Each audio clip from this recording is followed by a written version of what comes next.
Voilà, Jean-Marc Mosselin qui se trouve juste à côté, donc en studio, en raison bien sûr de la Covid-19. Jean-Marc Mosselin, bonjour.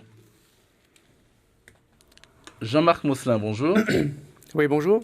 Alors, en raison de l'épidémie de la Covid, le salon du tourisme traditionnel du mois de septembre a été reconfiguré en mode virtuel pour éviter les rassemblements de population.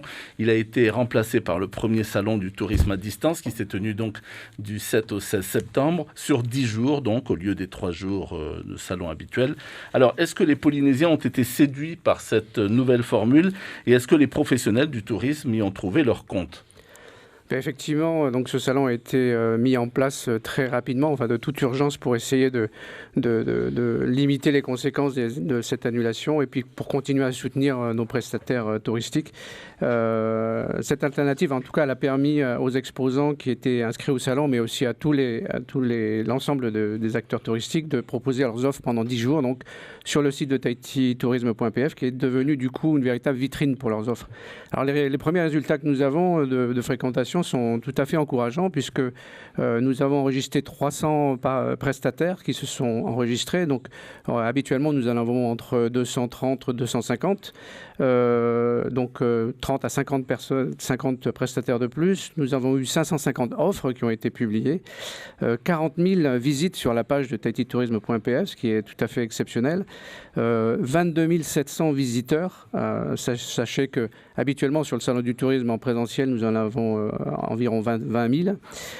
Et 10 000 mises en relation directes, c'est-à-dire entre l'internaute et le prestataire, qui ont été mis en relation par email ou par téléphone. Donc on va dire qu'en termes de fréquentation, les résultats sont tout à fait inespérés. Ensuite, nous avons fait un sondage immédiatement, dès hier, auprès des prestataires pour voir quels étaient leurs retours. On a une grande majorité de retours positifs concernant cette initiative. Il a permis surtout aux prestataires de proposer des offres sans avoir à se déplacer sur Tahiti, donc éviter aussi les coûts de transport, de l'hébergement, du stand, etc. Il faut rappeler que ce salon était gratuit et pour certains, ça a aussi permis d'éviter la crainte de se rendre sur Tahiti, qui avaient peur peut-être de se faire contaminer. Nombreux prestataires ont rempli leur carnet de réservation, ce qui est une très bonne nouvelle. D'autres moins ont été déçus pour multiples raisons. Ça peut venir de la qualité de l'offre, ça peut venir de l'accessibilité de l'île, la disponibilité aérienne éventuellement. Donc il est clair que nous étions bien conscients que les résultats ne pouvaient pas être les mêmes de toute façon qu'un salon en présentiel où il y a un réel échange entre le client et le prestataire. Oui. Mais l'objectif en tout cas qui était de rendre visibles les offres des prestataires et de pouvoir les mettre en relation avec leurs clients potentiels a été largement atteint. D'accord. Donc, alors, en marge donc, de ce joli tableau, plus globalement, quelle est la stratégie mise en place par Tahiti Tourisme pour redorer le blason de la Polynésie, pour l'aider à remonter la pente après l'effet dévastateur de la Covid-19 sur notre économie et donc sur le tourisme ici en Polynésie? La stratégie, déjà, la Polynésie a été tout à fait précurseur et, je veux dire, courageuse pour avoir réouvert ses frontières au tourisme à partir du 15 juillet. Il faut savoir qu'on est vraiment précurseur en la matière. Donc c'est ce que nous mettons en avant. C'est aussi de communiquer sur le fait que la Polynésie est Covid prepared. Nous avons un véritable protocole sanitaire qui est élaboré et qui fonctionne. Ça aussi, ce sont vraiment on fait figure d'exemple dans toutes les destinations à vocation touristique. Nous avons d'ailleurs beaucoup d'échanges avec nos voisins et y compris l'Australie qui nous interroge comment on fonctionne, comment est-ce que nous avons fait pour mettre ce protocole en place.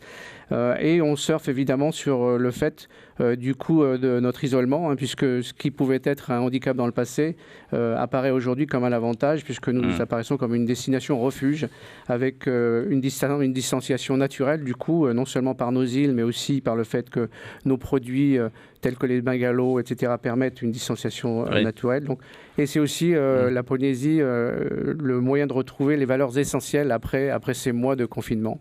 Alors, pendant longtemps, la Polynésie a été épargnée par la Covid, avec aucun cas dans les îles, aucun décès à déplorer. Ce n'est plus le cas aujourd'hui. Est-ce que cette nouvelle donne risque d'avoir quand même un écho, sinon préjudiciable, en tous les cas, défavorable auprès ou des tour opérateurs ou des touristes ? Alors, il faut déjà se rendre compte qu'il faut tenir compte du nombre de cas qui sont réellement actifs. On parle toujours du nombre de cas confirmés, hein, donc on parle de 1000 et quelques cas confirmés, mais ce qu'il faut surveiller en réalité, c'est ce que font en fait nos marchés, c'est de regarder l'évolution des cas qui sont encore actifs, c'est-à-dire vous prenez la totalité des cas qui ont été confirmés, déduit des cas qui sont guéris. Et en réalité, on tourne autour de 250 cas au quotidien, ce qui fait une toute autre donne. Et comparé à nos marchés justement émetteurs, c'est franchement ridicule par rapport à leur propre situation. Donc oui, nos tour opérateurs gardent un œil évidemment sur la situation sanitaire de notre pays, mais actuellement, c'est loin d'être inquiétant. Alors, ce qui veut dire quoi? Que concrètement, la fréquentation devrait repartir de plus belle rapidement? Alors, de plus belle, ce serait exceptionnel. Nous avons reçu en 2 mois, depuis le 15 juillet, 16 500 touristes, hein, pour être très précis. C'est 65% de moins qu'habituellement. C'est évidemment insuffisant. Mais c'est 16 500 touristes de plus, car la grande majorité des destinations touristiques restent fermées. Donc on fait, encore une fois, figure d'exception. Pour information, les Maldives, qui ont réouvert en même temps que nous, ont 4 fois moins de touristes que nous, alors qu'habituellement, ils ont des centaines de milliers de touristes, beaucoup plus que nous, quoi. Donc aujourd'hui, le profil, c'est que nos hôteliers sont remplis entre 35 et 65% selon les îles, selon le type d'hôtel. Ça a permis, en tout cas, au moins de relancer la machine. Les inquiétudes sont plus vers la fin de l'année et le début de l'année prochaine, où effectivement ça correspond aussi à une saison basse. Mais ça aussi le résultat du fait qu'aujourd'hui le voyageur attend jusqu'au dernier moment, contrairement à avant. Enfin, la moyenne de réservation de séjour avant était d'environ 3 à 4 mois. Aujourd'hui, il se situe aux alentours de 15 jours. En fait, avant de voyager, vous attendez de vérifier la situation sanitaire de votre destination et la situation sanitaire de votre propre pays. Donc les tendances de réservation se font extrêmement à court terme. Donc les tests obligatoires, les confinements de quelques jours obligatoires sont de nature à dissuader les touristes de revenir en masse, ou alors on observe quand même un retour progressif de ces touristes? Il y a un retour progressif. Les tests ne sont pas mal vus, au contraire, ils sont plutôt bien perçus. La problématique provient surtout du fait qu'il faut faire ce test 3 jours avant l'arrivée, avant le départ, je veux dire, de sa destination, de son pays, pardon. Et comme vous le savez, dans certains pays, notamment en métropole, il devient difficile, compte tenu de la recrudescence et de la rentrée des classes, d'obtenir des tests avant le départ. Donc nous sommes en train de travailler avec la santé pour voir s'il n'était pas possible de permettre des tests à 4 ou 5 jours avant le départ et de décaler l'autotest de la même manière, au lieu de 4 jours, 2 jours après l'arrivée en Polynésie. Alors pour les observateurs internationaux les plus optimistes, on va dire, l'activité touristique mondiale devrait revenir à la normale, entre guillemets, pas avant 2 voire 3 ans. Vous partagez cette vision des choses pour Tahiti et ses îles? C'est bien possible. Cependant, tout dépend où on met le curseur. Personnellement, tout Tahiti Tourisme est très optimiste, dans le sens que la majorité des réservations qui étaient faites pour cette année, c'est-à-dire pour le mois de juillet et août et à venir, ont été reportées et non pas strictement annulées auprès des tour opérateurs, contrairement à de nombreuses destinations. Ce qui veut dire, cela signifie que l'année prochaine, à partir du mois de mai-juin, nous devrions retrouver les réservations qui ont été reportées déjà, sans parler des nouvelles réservations qui vont avoir lieu. On sera loin, encore une fois, d'une situation telle qu'en 2019, qui était la meilleure année réalisée depuis très longtemps. Par contre, je pense qu'à partir du mois de juin l'année prochaine, on retrouvera un niveau d'occupation qui deviendra acceptable, en tout cas pour les opérateurs. Alors, lorsque nous préparions cet entretien, vous nous avez affirmé que les îles s'en sortent plutôt bien par rapport à Tahiti, notamment Moorea et Bora Bora. Pour quelles raisons? Alors on revient vers une situation, on va dire, naturelle et normale, où les îles de Tahiti, Moorea, Bora Bora sont les plus demandées, ainsi que Rangiroa. Par contre, dans la situation actuelle, Tahiti s'en sort probablement le moins bien, puisque les gens ont tendance à aller dans les îles très rapidement. Moorea s'en sort le mieux. Pourquoi? Parce que vous avez aussi la clientèle domestique, locale, qui se rend à Moorea et qui remplit les week-ends. Et Bora Bora est, on va dire, dans la moyenne. Il faut savoir quand même que donc la plupart des cas, enfin la grande majorité des cas de Covid se trouvent sur Tahiti. Donc la tendance est quand même pour les touristes de se rendre dans les îles rapidement. Alors, il y a quelques mois, vous avez tenu à rassurer les administrateurs de Tahiti Tourisme, ceux-là même qui vous ont désigné. Vous leur disiez, soyez assurés donc que toute l'équipe de Tahiti Tourisme va se battre pour que notre tourisme retrouve ses couleurs le plus rapidement possible. Alors, quand vous dites le plus rapidement possible, vous pensez à quand? C'est ce que je vous disais tout à l'heure. Je pense qu'à partir du mois de mai-juin l'année prochaine, on retrouvera un rythme on va dire acceptable, loin des niveaux habituels. Effectivement, ça peut prendre 2 à 3 ans avant de reconstruire complètement une destination telle que nos autres concurrents dans les îles, dans les autres destinations. Mais nous restons tout à fait conscients, totalement mobilisés avec le ministère du Tourisme et le service du tourisme. On travaille 7 jours sur 7 et toutes les initiatives sont mises en place, y compris au niveau du tourisme domestique. Mais ce que je veux dire, c'est que ce retour progressif, donc, il se fera aussi bien pour l'aérien que pour les croisières. C'est effectivement une donnée qui est importante. La croisière est une grosse contributrice aux dépenses touristiques en Polynésie. Nos croisières domestiques, c'est-à-dire l'Aranui, pour ne pas les nommer, Paul Gauguin et Wind Spirit, sont extrêmement précieuses à la destination. L'Aranui et le Paul Gauguin ont recommencé, donc ils opèrent normalement, alors avec un nombre de passagers qui est évidemment réduit, mais ils ont recommencé, c'est louable de leur part, et Wind Spirit redémarrera dès le mois de janvier. Alors, pour tenter de faire repartir la machine touristique, donc, vous n'envisagez pas de campagne à grande échelle, par exemple, pour dire aux touristes, revenez? Ah mais non seulement on l'imagine, mais elles sont déjà réalisées. Ce sont des choses qu'on ne voit pas effectivement en Polynésie, hein.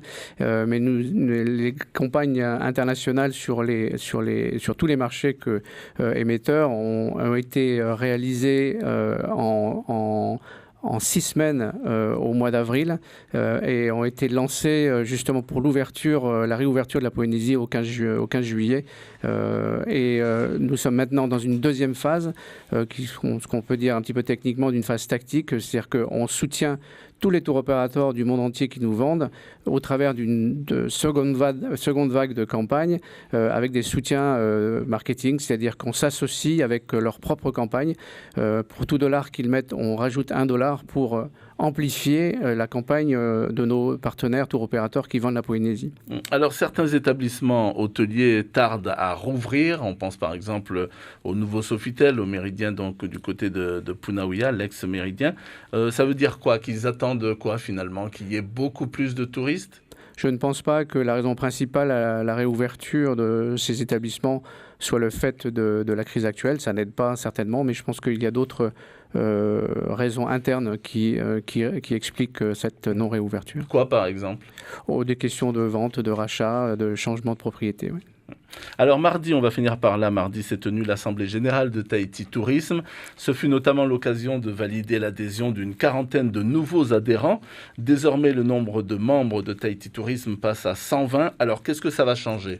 Alors, il y a plusieurs choses qui ont changé. D'abord, effectivement, on a fait une campagne pour recruter plus d'acteurs touristiques et on va continuer à le faire parce qu'on a beaucoup plus d'acteurs qui devraient rejoindre Tahiti Tourisme et y voir leur intérêt.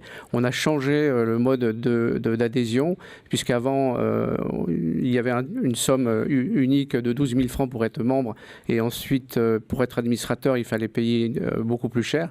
On a en fait remis tout ça à plat et en fait, le niveau de cotisation se fait maintenant au prorata du nombre d'employés que nous avons. Donc ça, du coup, rend les choses beaucoup plus justes. Et ce qui est plus important, c'est que dans les nouveaux statuts de Tahiti Tourisme, il y a maintenant une parité entre le secteur privé et le secteur public. Nous avons aujourd'hui donc autant d'administrateurs privés que publics. C'était une forte demande du secteur touristique. Ça a donc été organisé et aujourd'hui, on peut dire qu'il y a une réelle gestion, une gestion de Tahiti Tourisme non seulement au travers du secteur public, mais également du secteur privé. Merci beaucoup Jean-Marc Mosselin. Une dernière chose, le prochain salon, c'est quand alors ? Alors le prochain salon... virtuel ou pas, hein ? Le prochain salon, en tout cas présentiel, il est prévu comme d'habitude au mois de février. Il est bien possible que nous relancions des initiatives comme le salon à distance, puisque de toute évidence, il y a un réel intérêt à la fois des exposants et pour nos clients. Et vous êtes tributaire de la situation sanitaire surtout. Fait. Merci beaucoup. Je rappelle que vous êtes le directeur général de Tahiti Tourisme. On aura relevé que 27 700 personnes ont visité la plateforme du Salon du tourisme à distance. Et puis, autre chiffre que l'on a retenu, 16 500, c'est le nombre de touristes qui ont visité donc le territoire depuis le 15 juillet. Merci. Merci à vous.